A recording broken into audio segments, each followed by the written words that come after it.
안녕하세요. 저는 65목장 유영애입니다. 저는 2017년 정든 하늘꿈 교회를 떠나 이곳 포중침에 오게 되었습니다. 하늘꿈 교회 담임 목사님께서 말기암으로 소천하셔서 하늘꿈 교회를 지도해 주었던 포중침으로 오게 되었습니다. 제가 있던 교회는 가족 같은 교회가 아니라 가족이었기에 푸등침으로 온 저는 그때부터 방황하기 시작했습니다. 모든 환경이 다 바뀌었기에 적응은 고사하고 내가 여기 온 게 옳은 선택이었나라는 의심이 마음 한켠에 늘 있어 왔습니다. 그리고 그 의심은 사라지지 않고 주어지는 모든 상황 앞에 올라왔습니다. 신앙생활을 하며 느꼈던 모든 희로애락과 열정은 사라지고 그저 교회에 왔다 갔다 하는 것만이 전부인 삶은 제게 낯설었고 하나님의 인도와 돌봄은 끝이 났나라는 생각이 들었습니다. 포중침엔 내 손때가 묻은 공간도 없고 나와 함께한 세월을 보낸 사람도 없으니 겉돌 수밖에 없다는 생각이 들었습니다. 그때 내 나름대로 생각한 적응 방식은 그래, 어차피 내가 바라고 원하는 모습이 안 된다면 그저 지금처럼 예배 나오고 경건 생활하고 헌금하고 동원될 일이 있을 때 적당히 참여하면서 내 삶에 집중하자였습니다. 바쁜 일상을 매일 살아가는 제게 필요한 것은 휴식이었습니다. 퇴근 후 집에 와서 저녁 먹고 소파나 침대 위에 널브러져 있고 싶었습니다. 매일 교회에 가서 기도해야 한다는 생각은 나를 마음 편히 쉬지도 못하게 했습니다. 물론 경건 생활은 해야 하고 또 유익이 크지만 육체의 쉼과 경건 생활의 균형은 쉽지 않았습니다. 교회에 가도 모르는 사람들만 가득한 곳에서 기도만 하고 오는 것이 외롭게 느껴져서 교회에 가고 싶다는 생각이 별로 들지 않았습니다. 내가 하고 싶은 것들이 우선순위가 되니 교회 가서 기도하고 말씀 보는 것이 점점 밀려나게 되고 어느덧 끌려가는 듯한 신앙생활을 하게 되었습니다. 쉬고 싶은 마음이 굴뚝 같았던 저는 한 번씩 목장 모임 쉬면 그렇게 좋고 컨디션이 안 좋으면 수요 기도도 한 번씩 쉬면서 신앙을 연명해 나갔습니다. 집에 와서 널브러져서 하는 일은 쇼핑, 검색, 유튜브 보기입니다. 필요한 물건, 사고 싶은 물건은 왜 이렇게 많은지 인스타그램, 블로그를 들어가면 이건 꼭 가져야 해라며 저를 유혹했고 점점 저는 물건을 사는 재미에 빠져들어갔습니다. 먹는 거에서부터 입고 쓰는 거에 이르기까지 세상은 제게 이것을 가져야만 너는 행복해지고 네 삶은 만족스러워질 거라고 말하는 것 같았습니다. 그런데 만족은 그때뿐이었고 마음은 점점 허해져 갔고 원하는 것은 더욱 커져 갔습니다. 유튜브로 재미있는 동영상을 찾아보며 깔깔거리며 웃는 게 하루 중 최고의 낙이었습니다. 정말 달콤하고 좋았습니다. 교회에서 하는 게 없으니 시간은 남아 돌았고 그 시간은 오롯이 나만을 위한 시간이었습니다. 토요일은 뭘 하면서 시간을 보낼까? 주말엔 뭘 해야 만족스러운 휴식이 될까? 휴가 때 뭐 하지? 등등 남는 시간은 다 나를 위한 시간이었기에 내가 원하는 일에 나를 위해 쓰면 되었습니다. 주말에 쉴 수 있는 바다가 보이는 주말 주택이 있으면 좋겠다는 생각에 남편과 이런저런 얘기를 나누며 장밋빛 미래를 그려나갔습니다. 내 삶에서 내가 차지하는 비중은 점점 커져가니 하나님을 사랑하는 마음은 점점 작아져 갔습니다. 물론 바닥을 기기만 한 것이 아니라 나름대로 교회 나와 기도하고 말씀도 보고 공동체에 마음 붙이고자 노력도 해보았지만 거대한 현실과 상황 앞에 저는 점점 타협해 가고 있었습니다. 가늠하는 사람들이여 세상과 버탐이 하나님과 등지는 일임을 알지 못합니까? 누구든지 세상의 친구가 되려고 하는 사람은 하나님의 원수가 되는 것입니다. 야고보서 4장 4절 말씀.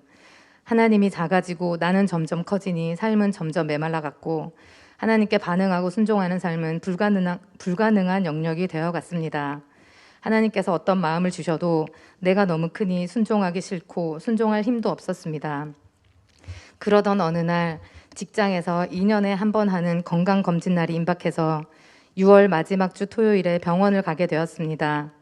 저는 B형 간염 바이러스 보균자이지만 비활동성이었고 한 번씩 검사할 때마다 크게 이상이 없었습니다. 그래서 다른 사람에 비해 유독 피곤함을 자주 느꼈지만 대수롭지 않게 넘겨왔습니다. 받아야 할 검사를 다 끝내고 마지막으로 의사의 조언을 듣기 위해 의사 앞에 앉았습니다. 의사는 정기검진을 해야 하고 지금까지 안 했으니 오늘 혈액검사를 하고 초음파를 예약하라고 했습니다. 별일 있겠나 결과 나오면 알겠지라는 마음에 잊고 있었는데 월요일 저녁 7시 30분에 저녁을 먹고 집에서 쉬고 있는데 의사가 전화가 왔습니다. 정식 결과가 나오려면 멀었지만 현재 간염이 진행 상태이며 간 수치가 높으니 항바이러스제를 당장 복용해야 한다고 했습니다. 피곤에 찌든 채 흘려보낸 세월이 결국 병이 나게 했습니다. 갑작스런 발병 소식에 당황했지만 요즘 약이 잘 나오니 약 먹으면 좋아지겠지라며 마음을 다스렸고 긴장은 되었지만 간 초음파 찍게 되면 결과가 이상 없기를 기도하고 있었습니다. 잔잔한 호수에 던져진 돌로 호수가 일렁이듯 너무나 평탄하고 별일 없던 내 삶에 찾아온 발병 소식은 무미건조하고 재미없다 느껴지는 일상을 조금씩 뒤흔들었습니다. 왜 지금까지 일상을 무미건조하게 느끼고 재미없다 느꼈을까? 별일 없는 게 이렇게나 감사한 일인걸. 간 초음파를 찍는 토요일 아침 샤워를 하는데 마음속에서 이 찬양이 울려 퍼졌습니다. 내가 누려왔던 모든 것들이 당연한 게 아니라 은혜였소. 모든 것이 은혜, 은혜, 한없는 은혜. 내 삶에 당연한 건 하나도 없었던 것을 모든 것이 은혜, 은혜였소. 아무 걱정 없이 일상을 살고 잠을 자고 먹고 살아가는 모든 순간들이 은혜임을 삶이 흔들리고 나니 깨달아졌습니다. 저는 제가 언젠간 죽겠지만 죽음은 80 이후에나 나에게 올 거라 생각했기에 별일 없는 일상이 오늘도 내일도 모레도 계속될 거라 당연히 여겨왔습니다. 그리고 그것은 전혀 감사의 조건이 아니었습니다. 왜냐하면 당연히 지금 살아가고 있기 때문이었습니다. 왜 저는 그것을 당연하게 여겨왔을까요? 그건 당연한 게 아닌데 내 일상이 유지되는 것은 전적으로 하나님이 베풀어 주시는 호의인데 지금까지 너무나 당연하기에 불평하고 원망했던 지난 날들이 후회가 되었습니다. 지금이라도 알게 되어서 다행이지만 너무 늦게 알게 된 건 아닌지 긴장되는 마음으로 간 초음파를 찍게 되었습니다. 별일 없길 바라는 마음을 가지고 다 찍고 올라오니 의사는 제게 현재 간경화 상태라는 갑작스러운 중병 선고를 하였고 저는 얼떨떨했습니다. 통상 간염, 간경화, 간암 단계로 진행되는 간의 손상 과정 중 간염도 나름 충격인데 간염을 넘어 간경화라는 말에 멘붕이 왔습니다. 저의 육신의 아버지는 현재 10수년째 간경화를 앓고 계시고 지병으로 인해 일찍 퇴직을 하셨습니다. 간경화 선고는 저에게 죽음이 멀리 있지 않고 코앞에 놓인 것임을 알게 해주었고 아버지처럼 저도 언젠가 직장을 퇴직해야 하는 현실 앞에 서게 될 수도 있음을 알게 해주었습니다. 아무 일 없어서 오히려 재미없다고 느껴지는 제 인생이 뿌리채 뽑혀 탈탈 털리는 기분이었습니다.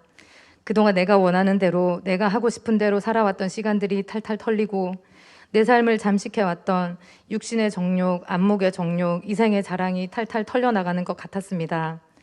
죽음 앞에 내 생각, 내 감정, 내 기준을 논하고 세상에서 잘 먹고 잘 지내고를 논하는 것은 사치였습니다. 하나님께 굴복하는 것만이 내가 할 수 있는 유일한 것이었습니다.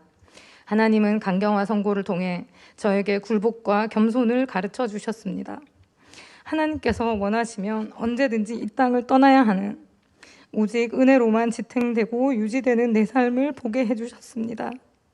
그러니 자연히 겸손한 마음이 들었습니다. 모두 하나님께서 허락하셔서 누리고 있는 것을 마치 내 소유인 것 마냥 누리며 교만했던 저의 마음을 깨뜨리셨습니다. 하나님 앞에 내 생각과 내 기준을 앞세워 불순종했던 마음도 산산조각 났습니다. 순종할 수 있는 것도 하나님께서 생명을 유지시켜 주셔야 가능한 일인데 순종의 여부와 순종의 시기를 내가 결정하려 했던 오만함이 산산조각 났습니다. 목장에서도 내 선에서 하고 싶은 일만 하고 선을 그었던 태도를 내려놓게 되었습니다. 하나님께서 나의 남은 생을 얼마로 정해주셨는지 알지 못하기에 지금 순종하지 않으면 순종할 기회가 없을 수도 있다는 생각이 들었습니다. 7월 10일 토요일 복음 집회를 하루 앞둔 금요일 저녁 목장 모임 시간이었습니다. 우리 목장에 어떤 언니가 복음 집회 참여해서 남편과 함께 말씀을 듣겠다 했는데 목자 언니가 그 언니에게 아기 보기를 해야 한다고 했고 그 언니는 알겠다고 했습니다. 예전 같으면 저는 목자 언니가 알아서 하겠지라며 방관했을 텐데 말씀을 듣고 싶어하는 언니를 돕고 싶어서 제가 하겠다고 했습니다. 하나님의 은혜로 마음가짐이 변하니 나의 시간과 에너지를 목장 식구를 위해 드리는 것이 망설일 것이 못 되었습니다. 지금까지 토요일은 오직 나를 위해 보내는 시간이었는데 말입니다. 그렇게 아기 보기를 하고 집회 참석 후에 말씀을 듣고 남은 일정을 마치고 집에 오니 기쁨이 넘쳤습니다. 물건이 주는 기쁨, 세상에서 뭔가 재밌는 것을 했을 때 느껴지는 일시적 만족감이 아닌 존재의 깊은 곳에서부터 올라오는 기쁨. 아, 이게 사는 거지. 이렇게 사는 게 진짜 기쁨이지라는 마음이 들었습니다. 그동안 불평하며 투덜거리던 일상도 하루하루가 얼마나 소중하고 감사한지 가슴 깊이 느끼게 됩니다. 그동안 당연했던 게 이제는 감사거리가 되었습니다. 진작 감사했어야 하는 것들인데 이제라도 알게 되어 감사합니다. 하나님의 자녀가 된 것, 건강한 교회에서 진리의 말씀을 듣는 것, 믿음의 사람들과 교제할 수 있는 것, 일할 수 있는 직장이 있다는 것, 치안이 좋고 발전된 대한민국에 산다는 것, 더위를 피할 수 있는 집이 있다는 것, 에어컨이 있어서 여름을 날 수 있는 것, 주어진 상황을 헤쳐나갈 수 있는 힘을 주신 것 등 모든 것이 감사할 이유입니다. 저의 병을 발견할 수 있게 해주심 또한 감사합니다. 모르고 지났더라면 간암 말기 상태를 맞닥뜨릴 수도 있었을 텐데 그 의사를 통해 정밀 검사를 받게 해주셔서 지금이라도 치료받게 해주시고 앞으로 관리하게 해주시니 감사합니다. 이번 일을 통해 하나님의 사랑도 느끼게 되었습니다. 욕심의 구렁텅이에서 세상과 버타며 살도록 방치하지 않으시고 시련을 주심으로 하나님께 돌아오게 하심을 통해 내가 얼마나 하나님의 사랑을 받는 자녀인가를 가슴 깊이 깨닫게 해주셨습니다. 또한 하나님은 제게 육신의 아버지를 향한 남아있던 마음의 상처도 깨끗하게 정리해 주셨습니다. 저는 무심한 부모님으로 인해 상처를 안고 자라왔고 그것은 부모님을 향한 원망으로 자리 잡았습니다. 하나님 은혜로 많이 치유가 되었지만 마음 한켠에는 여전히 부모님을 향한 불편한 마음, 좋지 못한 감정이 있었고 삶의 순간마다 불쑥불쑥 올라왔습니다. 앞에서도 잠깐 언급했지만 저의 아버지는 사회생활을 하며 오랜 음주의 결과 현재 간경화를 앓고 계십니다. 60세 이전에 5년을 넘기지 못할 거라고 하셨는데 70이 지난 지금도 하나님 은혜로 생을 이어가고 계십니다. 제가 아버지와 같은 병을 앓게 되니 아버지가 심적으로 얼마나 힘들었을까. 자기 몸이 아프니 가족을 돌볼 여유가 없었겠구나. 당장 먹고 살아야 할 식구들이 있는 상태에서 직장을 그만두게 되었을 때 얼마나 마음이 무거웠을까라는 마음이 드니 아버지를 향한 한없는 연민의 마음이 올라왔습니다. 아버지를 향한 긍휼이 아버지를 향한 원망을 덮었습니다. 하나님은 이 일을 통해 부모님을 향한 저의 남아있던 원망도 모두 씻어주셨습니다. 이 일 후에 모든 것이 불확실해졌습니다. 건강도 이제는 장담할 수 없는 영역이 되었습니다. 고용이 안정적인 직장도 언젠간 그만두어야 할 수도 있는 것이 되었습니다. 삶도 주님이 부르시면 언제든지 정리해야 하는 것이 되었습니다. 인간적인 관점으론 불행이라 여겨질 수 있지만 이런 불행이 제게 하나님을 가져다 주었습니다. 고난이 유익이라는 말이 깊이 와닿는 시간이었습니다. 인간적인 고뇌도 물론 있습니다. 직장 생활을 지속하기에는 간에 무리가 될 것 같아 현재 병가를 쓴 상태입니다. 불투명한 앞날에 대해 대비를 해야 하나라는 생각도 듭니다. 앞으로 남은 생이 얼마인지도 궁금합니다. 기대 여명에 따라 직장을 언제 그만두어야 하는지도 결정해야 하기 때문입니다. 그리고 평생 직장 생활을 할 수 있을 거라 생각했는데 그럴 수 없다는 현실 앞에 긴장이 되는 것도 사실입니다. 그러나 앞으로 어떻게 될지 알지 못할 뿐더러 이것조차도 걱정과 염려임을 압니다. 하나님은 내 삶의 순간순간마다 인도해 오셨는데 또 내 머리를 굴려 대비책을 찾고 계획을 짜려는 마음을 보게 됩니다. 하나님께 나의 생명, 나의 직장, 나의 계획을 온전히 맡기고 나는 하루하루 하나님과 동행하며 그날 하루 충실하는 것이 내가 할 수 있는 유일한 것인데도 말입니다. 간경화로 인해 간에 다른 이상은 없는지 CT를 찍어보자는 의사의 말에 CT를 찍으러 가는 아침에 마음에서 찬양이 울려 퍼졌습니다. 믿음이 필요해, 믿음이 필요해, 주님 사랑의 팔로 우리를 안고 계심을. 믿음이 필요해, 믿음이 필요해, 우리 작은 삶 하나도 놓치지 않으심을. 하나님의 인도를 믿고 안심하라는 것 같아서 참 감사했습니다. 그리고 삶의 순간마다 나의 믿음 없었던 순간을 돌아보게 되는 찬양이었습니다. 그때 이후로 지금 제가 사는 삶은 덤으로 사는 삶 같습니다. 하루하루 하나님과 동행하며 그분의 마음으로 그분의 뜻을 따르며 사는 삶이 최선임을 압니다. 앞으로도 이 마음을 잘 간직하며 남은 삶을 주님과 동행하며 주님을 사랑하며 살고 싶습니다. 우리의 영혼을 위하여 경성하기를 본인들이 청산할 자인 것 같이 하시는 김중식 목사님, 김종원 목사님, 배성열 목사님 모두 존경하고 감사드립니다. 65목장을 위해 땀 흘려 수고하고 자신을 내어주는 사랑하는 목자 현주 언니 감사합니다. 함께하는 65목장 식구들 감사합니다. 나의 검진 결과를 상담해주고 안심시켜준 명의 이재준 집사님 감사합니다. 노처녀 시집 보내준 금자 언니와 63목장 식구들 감사합니다. 나를 향한 사랑과 응원을 아끼지 않는 유종심 집사님 감사하고 사랑합니다. 그리고 이런 저를 보고 미소 지으실 하나님 나라에 먼저 가 계신 김민현 목사님 보고 싶습니다. 세상에서 단 하나뿐인 나보다 더 소중한 나의 남편 최영숙 집사님, 나랑 살아줘서 고맙고 사랑합니다. 이 모든 것을 허락하시고 누리게 해주시고 나의 생명을 붙들고 계시는 나의 주인 되신 창조주 하나님께 이 모든 영광과 감사와 저의 온 마음을 올려드립니다. 감사합니다.